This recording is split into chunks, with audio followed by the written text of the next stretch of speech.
This is your Vero Beach September market report. The market is strong and hot. Wait, let me explain. Do I explain?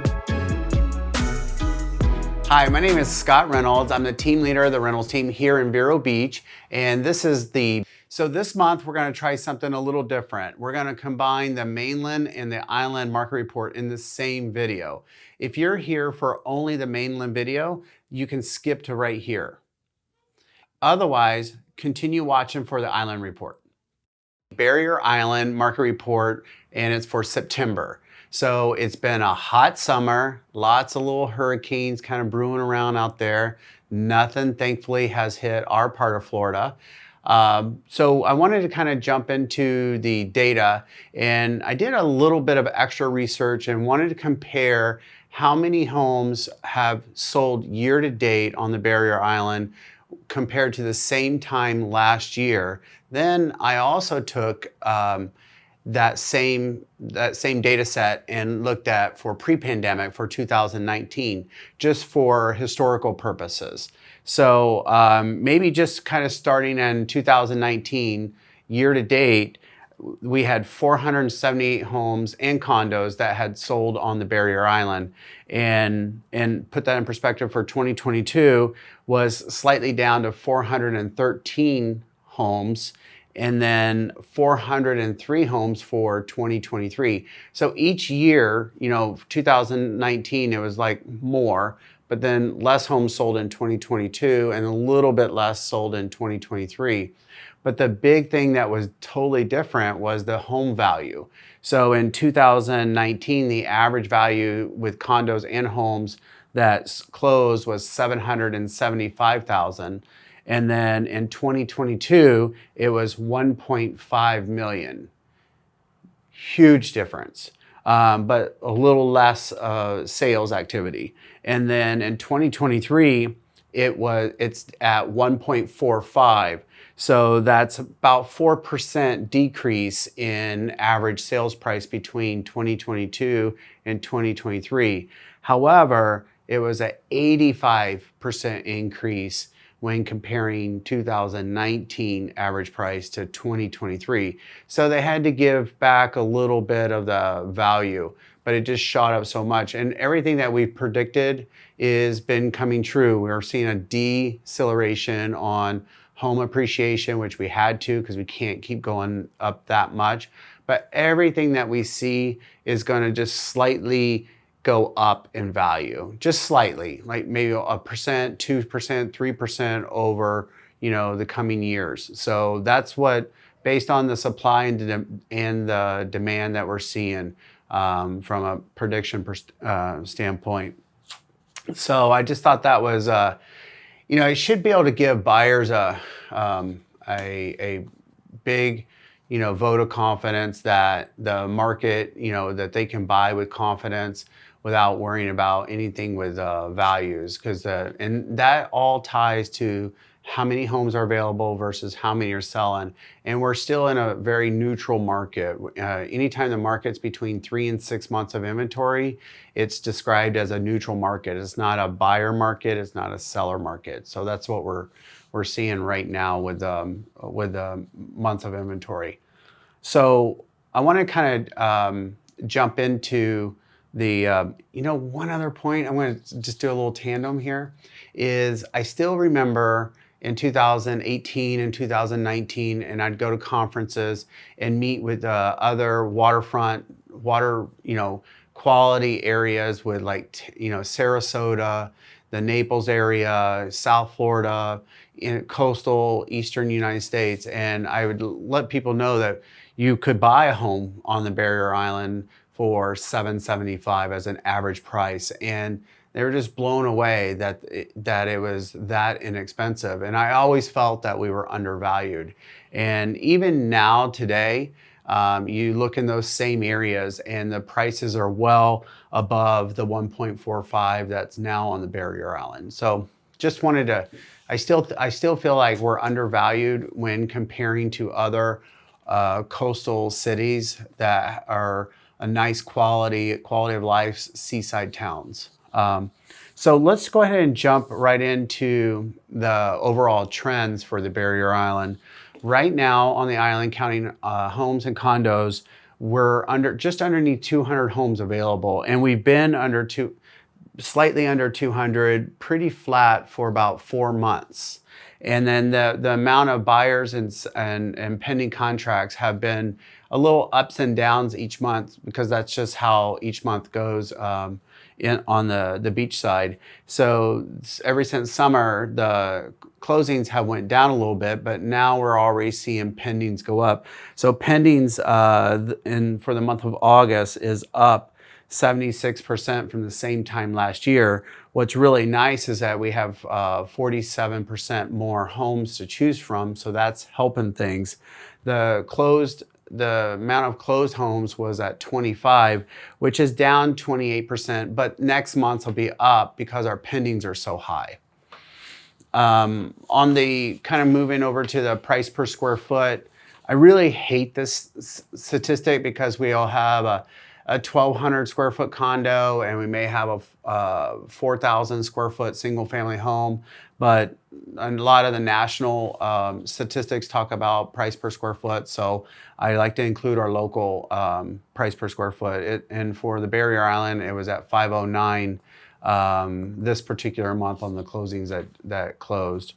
On kind of moving down the road to average days on market, and list price to sale price ratio, the average days on market is at 106 days, and the sale price to list price ratio is at 90%. And I want to explain that a little bit. I use original list price to sales price because a lot of times they'll start off at a higher price and then they reduce and then sell from there. So I like accounting for the original list price so that you can see from the newer the listing, so it accounts for that. So that's been trending very similar for the past 4 or 5 months.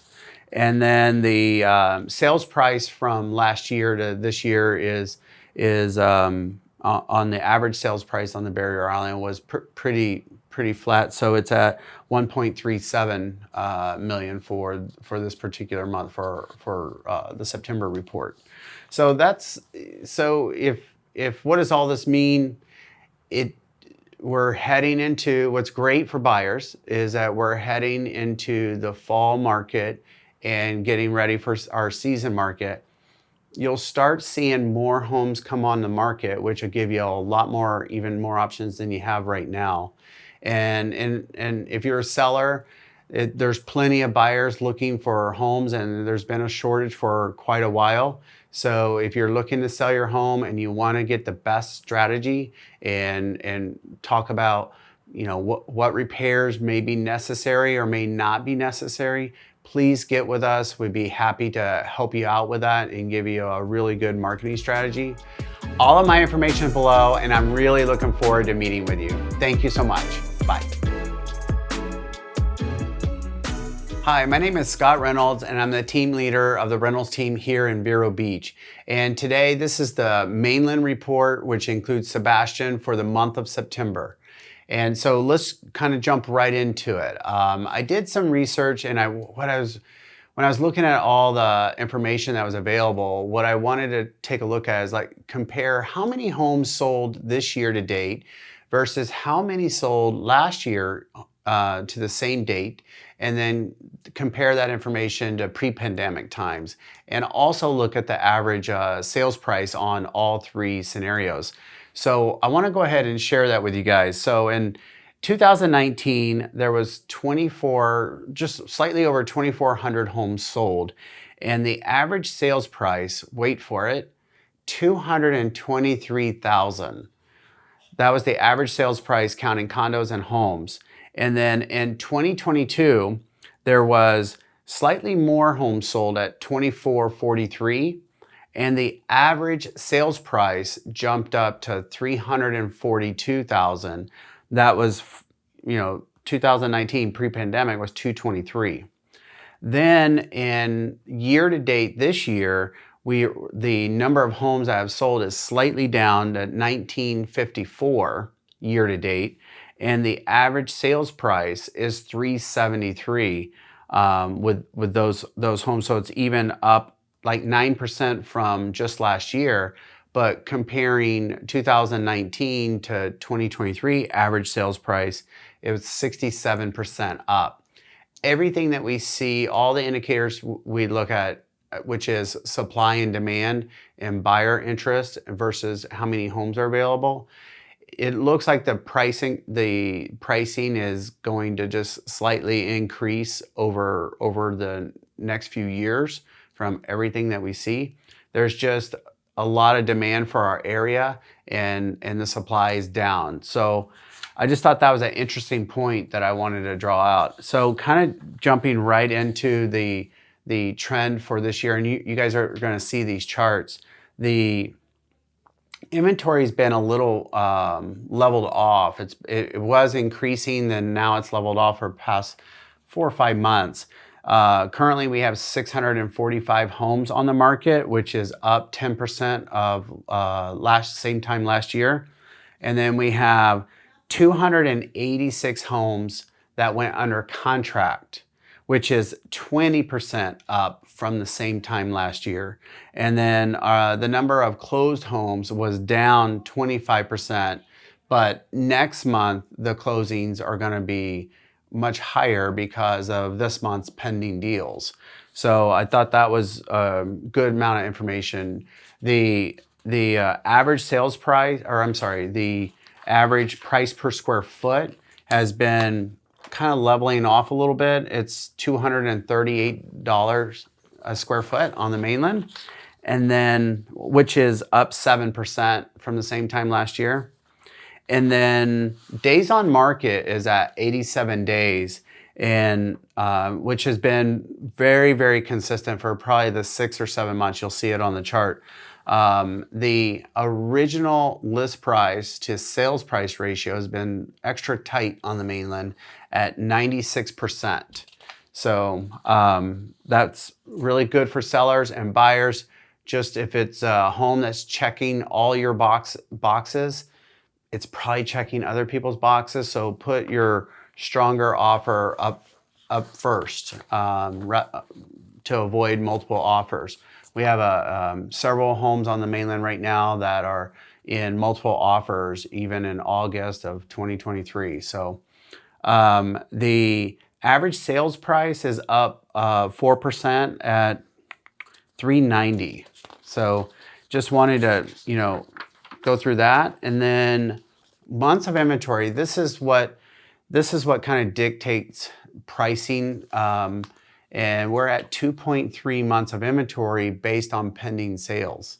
So it's definitely a seller's market. Anything 0 to 3 months inventory is a seller's market. 3 to 6 months, it's kind of more of a neutral market, and 6 months or more is more of a buyer's market. So that is the report. So if you're a buyer, you can buy with confidence. We have the great state of Florida, and even better with Vero Beach.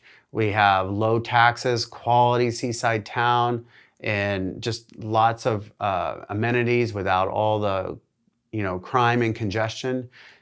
So you can buy with confidence there. And on sellers, it's still a really good time to get your home on the market and get sold. The staging, the marketing helps you shorten that market time and get you the highest price as early as possible. So all of my information is below. I would love to meet with you, share with our marketing strategy on how we can help you make your move. Thank you so much. Bye.